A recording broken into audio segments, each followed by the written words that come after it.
Kasi naman ate, nung araw, ang lahat ng tindahan sa Nung Pilipinas, araw, alam anong mo, araw yan?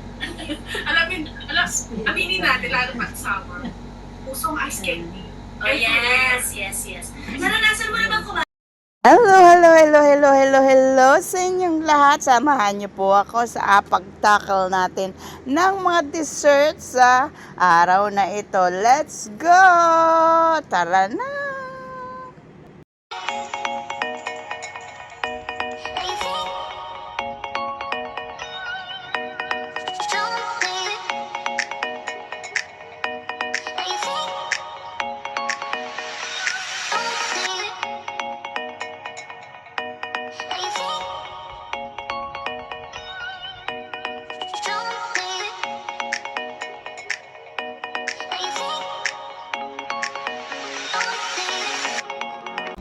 Hello mga ka-cheers! Kumusta na po kayo? Sana ay okay lang kayo. At ito nga po, ibabahagi namin sa inyo kung paano ba tayo nagpo-programa. Siyempre sa pagdating natin sa studio, ay ititingnan natin ng ating laptop kung yan po ay may battery para hindi po tayo maputol sa ere. At siyempre, i-on po natin ang ating gagamitin para po sa INC Radio Hong Kong Satellite Studio maya lang. At syempre bago po yan ay magkakape muna tayo at mag-aayos pagkatapos nating maayos yan. At syempre titingnan natin yung mga angle, yung mic, at syempre antayin natin yung mga kasama natin. O di ba nga ganyan lang, dahil ang studio po ng radio ay nasa amin pong lokal malapit, tayo po ang nag-aasikaso niyan. Kaya naman yan, inaayos po natin para pag ginamit na po is wala pong maging problema. Ano po? At yan na nga po, medyo hindi natin na kargahan ng battery kaagad, kaya medyo mahina. Kaya atin munang isasaksak yan para po magka-battery. At syempre, naayos na natin pati po yung ating gagamitin kung anong mga topic, ano kailangan pong nakalabas po yan dyan sa ating screen. Dahil wala po tayong technical. Yan. So, tayo na lang po ang gumagawa niyan, syempre. At yan nga po, laging inihahanda pa rin natin ang ating, siyempre basa-basa muna ng mga message sa Telegram yan. At yan na nga po, naon na po natin ang ating pong radio. At ito po ang ating studio. Yan, ayusin muna natin ang flowers. Kailangang may yellow. Dahil medyo hindi po lumalabas ang araw today. Kaya ilagay muna natin yung bulaklak na kulay pula para po magandang tingnan. Lalo na po sa screen. Yan. So, naayos na po natin yan. Ganyan. So, tayo na rin po ang nag-arrange ng mga flower na yan. O, diba? And, siyempre, yung ating banner, ang ating INC Radio Hong Kong Satellite Studio banner, your Sunday Lunch Date. O, diba? Ayan po, tayo po ang nag-aayos niyan para pagdating po nung mga magjo-join, na-okay na po at kwentuhan na lang at kape-kape at syempre read hats para maganda naman ang ating itsura pag tayo ay naka-live na. So, ayan na nga po, naayos nating mabuti. Siyempre tinitingnan rin po natin kung kita sa sa camera po ng ating gagamiting laptop, at kung walang mga extra na nakikita na hindi naman po dapat makita, at siyempre kung ating itsura ba ay ayos po sa yan na. Dahil mag-prod po muna kami, kaya upo na tayo para po maging maayos ang lahat. Kasi bago po magprograma, nagpiprod po kami ng kung ano ang mga gagawin, ano ang mga topic, ano mga hindi dapat sabihin at mga dapat sabihin, mga babatiin, at syempre yung topic kung ano ba ang ating mga sasabihin para po hindi tayo maglaps sa mga oras. So yan na. Kaya yan, ayos po talaga natin yan para po okay sa oras. Ito, di ba nga? Minsan po kapag hindi po kasi natin inihanda, baka magkaproblema po on air, ay pangit naman po yon. Siyempre, yung ating mga taga-subaybay hindi po ganun kaano. At siyempre, nagpapasalamat tayo sa lahat ng nanonood, di po ba? Yes, at bago po tayo magbigay na Yes, Ate Day, at bago tayo magbigay ng ating mga favorite, ay syempre babatiin muna natin ang ating mga lunchmate na nanonood dyan. At syempre sa nagdaraos ng kaarawan na akin pong kagrupo, si Kalisa Balas, para sa iyo tong aking ibabahagi. Yan, at syempre Ate Day, ang ibabahagi natin na talagang siguro mula ng pagkabata, Ate Day, isa kinakain na namin yan at minsan ay pangkabuhayan din. Dahil nga kami ay may banana plantation na may 5 puno. Ay ano po yung banana fritters or maruya. Yan po Ate Day ang amin po talagang family ano po talaga yan na dahil nga nakapalibot kami sa mga prutas lalo na ang banana. Yun po ang ginagawa namin. Siyempre hindi lang pangkain, pangbenta rin. Napakaganda rin po na ating gawing negosyo siya. Bali, mag-aano lang po kayo ng harina, sugar, at kung gusto nyo po lagyan ng milk or ng coconut milk, pwede po gawin nyo pong buttered.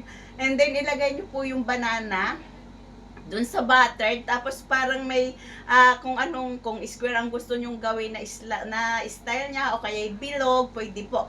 Tapos, ilalagay nyo, magpapakulo kayo na mainit na tubig na kasing init ang pagmamahal ko sa inyo. Yan. Ilalagay po natin yung banana and then lagyan ng kunting buttered po yung ibabaw niya. And sa mahinang apoy po natin siya lulutuin. Pag golden brown na po siya, ibabaliktad natin siya hanggang maluto po siya. Pwede rin po nating lagyan siya ng hinog na langka, makapuno, or yung coconut, para po may variety of taste po siya, Ate Day. Yun ang aking memories, lalo na sa nanay ko. Thank you, Ate Day. Gagawin po natin yan pag dumating yung mga taga sa ibang satellite. Don't worry. Yes. Let's do that. Yes. Sabi ko kay Ate Meros, hindi ba yung parang turon, iba pa pala yung turon, iba pa pala yung turon. Pero masarap din yung turon. Opo. Okay, ayan. Personal favorite, Ate Mel. Share mo na yung personal favorite. Ate, ang panutsa sa amin ay peanut. Peanut? Oo, ang panutsa. Sa bandang Mindoro, ang tawag po sa amin nun, yung panutsa ay peanut na ginawa pong parang ganon. Kasi nung yung father ko, sinusundo niya ako ng high school ako sa school. May dala-dala siyang ganon. Benching ko pa isa nun. Naka-stick siya. Tapos 25 cents. Yan, napagahalo na talaga yung edad natin. Benching ko. Yan ang susunduin niya ako. Meron siyang ganon. O kaya pagdating ko ng bahay, kasi may malaking bakuran, maraming tanim. Mag-ikip ka na, mag-delete ka na, pumili ako ng politiko. Okay. Sumasakit yung ulo ko sa mga terminologies. Okay. Ipon sa mga ito. So, syempre, yan yung lagi naman tayo may emotional connection na. Pero, merong mga dessert na kapag malulungkot tayo, diba? Meron tayong iniisip na, kain na ako nito kasi comfort dessert ko to, diba? Ayan. Sino bang merong gustong i-share dyan na may comfort dessert? Ito, yung benching ko, ang sukat yan ay piso ngayon. Alam niyo ba? Yung benching ko. Kasi mga bata ganun Times 4 na. Ate Day, sa amin hindi benching ko, salapi. Salapi. Salapi ay 50. 56. 50 cents. Yung Yes. 50 cents po yung salapi. Yung kwenta. Opo. 50. At ang nabibili po nun, Ate Day, ay 2 ganyan ng nilupak. Isang comfort food din po yun na sweet. Ano ba yung combination sasabihin. Yung nilupak Eh, syempre, may banana plantation kami na 6 na puno. Nilupak is kasama cake. Kasaba or banana? Sa cake, okay na yun. Hindi kasi sa ano ate, sa yung Uy, binayo. Yes po, pinayo po siya, ginanon. Kaya pag po kayo ay gusto nyong maalis ang inyong mga stress, magnilupak po kayo. Para maalis yung sadness nyo, kasi gaganunin nyo po talaga yung sabayo. O kumbaga may release ka na. Yes! Okay. Pero ikaw, itanongin natin si Ate Pili tayo. Si Ate Lisa, Ate Lisa, ano na yung comfort dessert? Yung there you go. Yes po, yung pinag-uusapan po natin na gano'n, ang tawag po doon ay minatamis na bao. Ay, sorry. Ate, yung pinag-uusapan natin ngayon na gano'n, ang tawag po doon ay minatamis na bao. Kasi sa bao po ilalagay kasi after na maluto natin yung sugar cane. So matamis po talaga siya. At saka pwede nating panghalo yun. Kung ayaw po natin ng sugar, yun po ang ilalagay natin. Napakasarap po nun. At talagang pag na atin pong kinakain yun, ay naaalala natin ang mga dapat alalahanin talaga, ate. Yan. Tama si Kuya Tek, panutsa in Tagalog. Ang kanyang may bahay po si Sister Eda at ang kanyang anak po si Sister Blinis. At binabati ko po lahat ng mga kapatid po dito, lahat ng may tungkulin sa lokal po ng Hong Kong West, mga kasama ko po sa Ilaw ng Kaligtasan. Comment po tayo kasama ang ating hashtag ng ating lokal, hashtag HKW. At happy birthday po ngayon sa aking anak, Jeremiah Day Bautista. Yes, at binabati ko po ang lahat ng mga kalihim dito sa Hong Kong West, lahat ng mga kapatid. At syempre sa aking kapatid sa iglesia, kay Kalisa Balas, happy birthday, see you later. At sa aking pamangkin, get well soon, dyan sa Candelaria, Quezon. At syempre sa lahat ng mga sumusubaybay sa inyo, sa muli po nating pagninig next time. Bye-bye po! Thank you so much po, Ate Che. Gusto ko po mag-shoutout kay Jen Agustin, ang asawa po ng Karupert, dahil sinagot niya na ang English ng sinakop ay sugarcane molasses. Correct po pa ako, tama yung sinabi ko. Ayan, eto na.